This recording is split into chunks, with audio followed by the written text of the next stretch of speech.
जंगलात सापडलेला एक मृतदेह पहिल्या नजरेत वाघाचा हल्ला. पण जसा जसा तपास पुढे सरकतोय तसं एक भीषण सत्य समोर येण्याची शक्यता वाढते. हा खरंच वाघाचा हल्ला होता की कुणीतरी अतिशय थंड डोक्याने आखलेली हत्या? आता संपूर्ण प्रकरण समजून घेऊया. तमसूर तालुक्यातील धानेगाव परिसरात 17 एप्रिल रोजी एक धक्कादायक घटना समोर आली. साधना सीताराम उईके वय 52 या महिला मोहफुले गोळा करण्यासाठी जंगलात गेल्या होत्या, पण त्या परत आल्या नाहीत. नंतर त्यांचा मृतदेह जंगलात आढळून आला आणि सुरुवातीला सगळ्यांनी एकच निष्कर्ष काढला, हा वाघाचा हल्ला असावा. कारण जंगल, महिला एकटी आणि मृतदेहावर जखमा, सगळं काही त्या दिशेनेच इशारा करत होतं. पण येथूनच या प्रकरणाने एक धक्कादायक वळण घेतलं.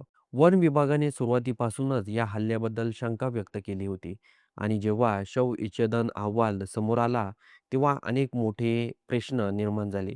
तज्ज्ञांच्या मते जर हा वाघ किंवा बिबट्याचा हल्ला असता, तर मानेच्या दोन्ही बाजूंना खोल जखमा असल्या पाहिजेत. पण इथे काय दिसतं, मानेच्या फक्त एका बाजूला समोर 2 इंचाचे धारदार जखमा. म्हणजेच ही जखम नैसर्गिक नाही, तर कुठल्यातरी शस्त्राने केलेली असण्याची शक्यता आणि येथूनच पुढे संशय अधिक गडद होतो. जिथे रक्ताचे डाग आढळले, तिथून जवळपास 2.8 किलोमीटर अंतरावर मृतदेह सापडला. आता विचार करा, एखादा वाघ इतक्या अंतरावर शिकार ओढून नेईल, तर त्या ठिकाणी जमिनीवर स्पष्ट खुणा दिसल्या असत्या. पण इथे जमीन जवळ-जवळ सपाट होती. म्हणजेच मृतदेह कोणीतरी वाहून नेला असावा, कदाचित पोत्यात घालून. इतकंच नाही तर मृतदेह 15 फूट खोल खड्ड्यात सापडतो. हा प्रकार नैसर्गिक हल्ल्यात होणं जवळपास अशक्य. यातूनच स्पष्ट होतं, की कुणीतरी पुरावा लपवण्याचा प्रयत्न केला असावा.